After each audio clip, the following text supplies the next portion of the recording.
बहू का 9वां महीना। सुमित्रा जी की बहू रितु प्रेग्नेंट थी और अब उसकी प्रेगनेंसी का 9वां महीना चल रहा था। रितु का पति देवेश उसका काफी अच्छे से ख्याल रखता था, लेकिन प्रेगनेंसी अपने आप में ही एक अलग ही वक्त होता है जब एक औरत कई तरह के बदलावों से गुजरती है। शरीर के साथ साथ उसके अंदर बहुत सारे इमोशनल चेंजेस भी आते हैं और रितु इन सब चीजों से गुजर रही थी। इसीलिए कई बार वो बहुत परेशान हो जाती थी। उसे बार बार बहुत मुश्किलों का सामना करना पड़ रहा था। एक दिन अचानक शाम के वक्त रितु जोर जोर से रोने लगी। अरे रितु बेटा, क्या हुआ? तुम रो क्यों रही हो? कुछ नहीं मम्मी जी, बस बहुत परेशान हो रही हूँ मैं।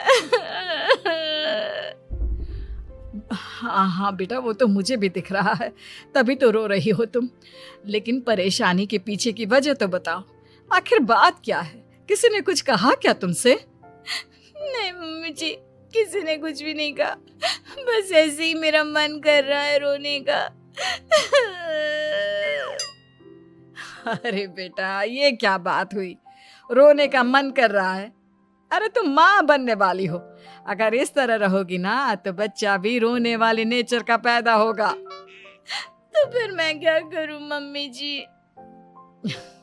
मुझे बता अपने दिल की बात, मेरे साथ शेयर कर कि क्या परेशानी है।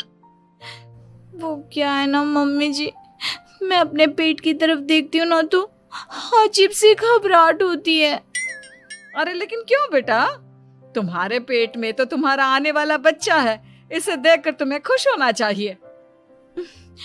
मम्मी जी वो क्या है ना, मेरा पेट इतना बड़ा हो गया है, शरीर की हालत ऐसी हो गई है तो सोच सोच कर डर लगता है कि मैं कभी फिर से पहले जैसी स्लिम और ब्यूटीफुल हो पाऊंगी क्या। अरे बेटा, ये तो कुछ दिनों की बात है, सब कुछ बिल्कुल पहले जैसा हो जाएगा।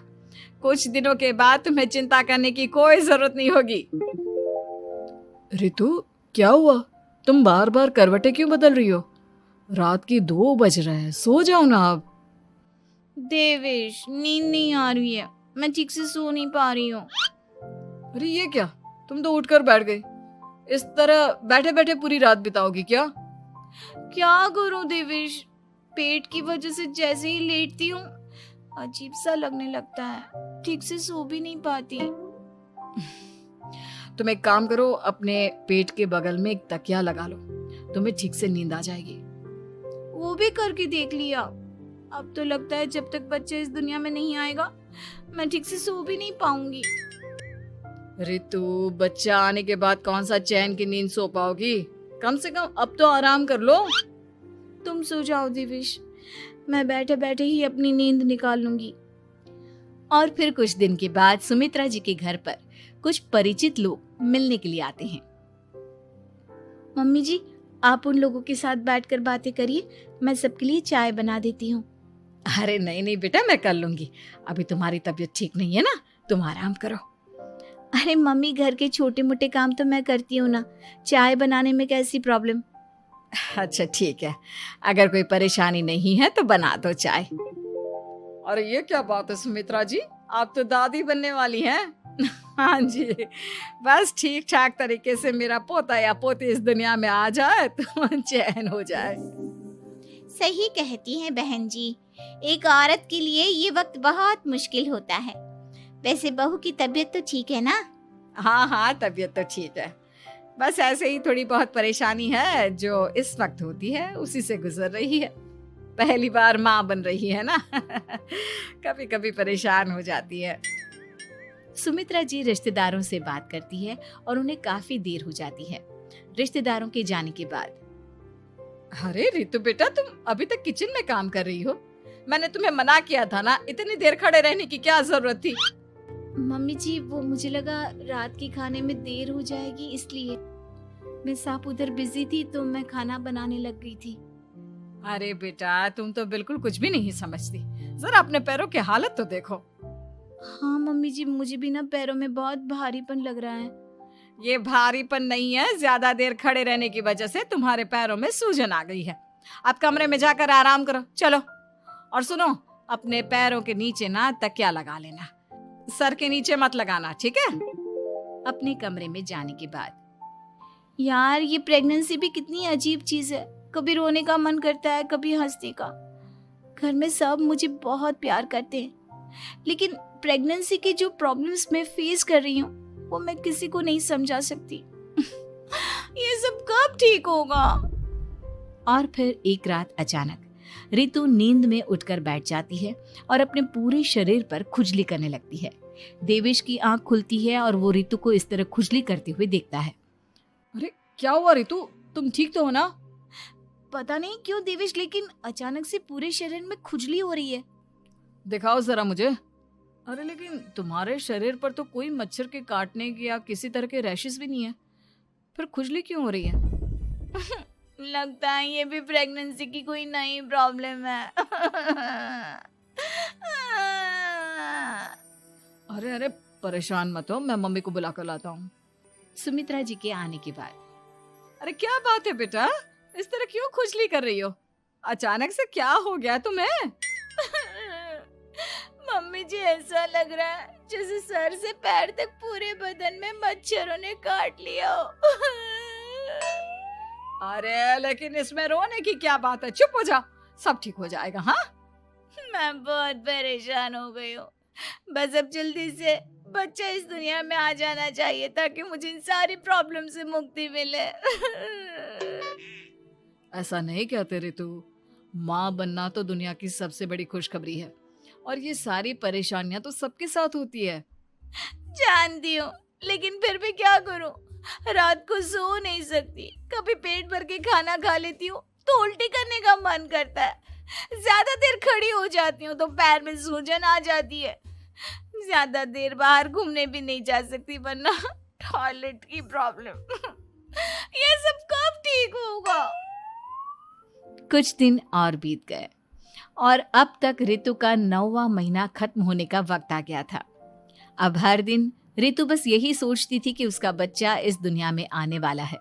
हाँ, वो बात अलग थी कि वो कई तरह की इमोशनल चेंजेस से गुजर रही थी और फिर एक दिन अचानक, देवेश मुझे ना चाउमीन खाने का मन कर रहा है।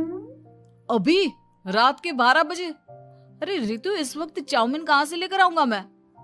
किसी होटल में फोन करो ना, कोई तो डिलीवर करता होगा ना इतनी रात को। नहीं नहीं रितु, इतनी रात को कोई डिलीवर नहीं करता, तुम कल खा लेना, मैं कल तुम्हारे लिए लेकर आऊंगा बस। नहीं, मुझे अभी खाने का मन कर रहा है, मुझे अभी खाना है।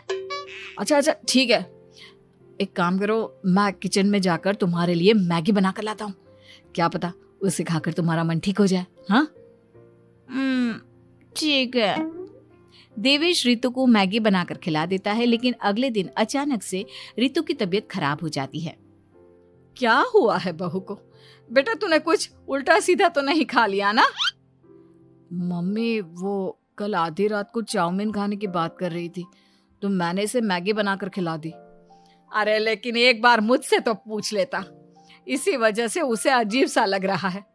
कोई बात नहीं, वैसे भी बच्चा आने का वक्त पास आ गया है ना, इसलिए ये सब चीजें हो रही है। मेरे पेट में बहुत दर्द हो रहा है, जब से मैगी खाई है तब से पता नहीं क्या हो गया। अरे कुछ नहीं हुआ बेटा, बस कुछ दिन की बात और है, परेशान मत हो। चल हम तुम्हें ना डॉक्टर के पास ले चलते हैं। हॉस्पिटल जाने के बाद, डॉक्टर साहब मेरी बहू की तबीयत ठीक तो है ना? हाँ, वैसे तो सब कुछ ठीक लगता है, डाइजेशन का प्रॉब्लम हो गया है, ऐसे वक्त में हो जाता है। प्रेगनेंसी की वजह से पेट के ऊपर बहुत प्रेशर आ जाता है, इसलिए डाइजेशन थोड़ा वीक हो जाता है। और उन्होंने रात के वक्त मैगी खा ली, इसलिए उनको ये प्रॉब्लम हो गया। डरने वाली कोई बात नहीं है। थैंक यू डॉक्टर साहब, अब हम इसका ध्यान रखेंगे। लेकिन अब रितु की डिलीवरी का वक्त पास आ गया है, आपको उनका पहले से भी ज़्यादा ध्यान रखना होगा। मैंने चेकअप कर लिया है, 1 सप्ताह के अंदर रितु की डिलीवरी होने के पूरे चांस है। एक दिन अचानक किचन में काम करते करते रितु के पेट में बहुत तेज दर्द होने लगता है। देवेश, मम्मी जी जल्दी आइए।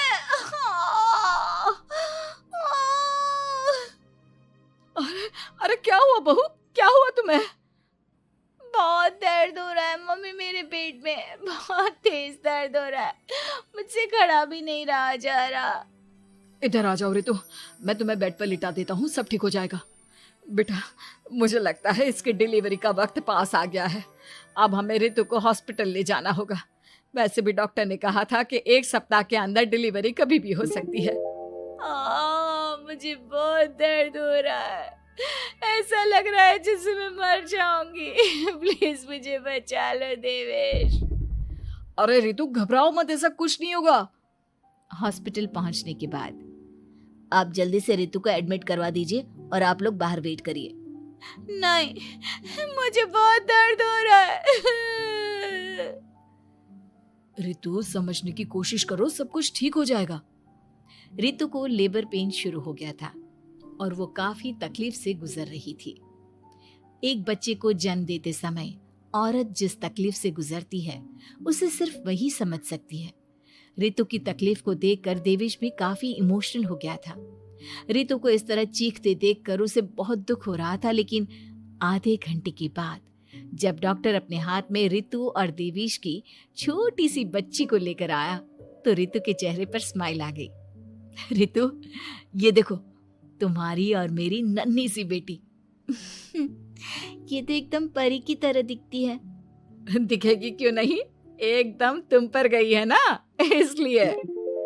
लेकिन मम्मी, उसकी नाक तो मेरे जैसी है।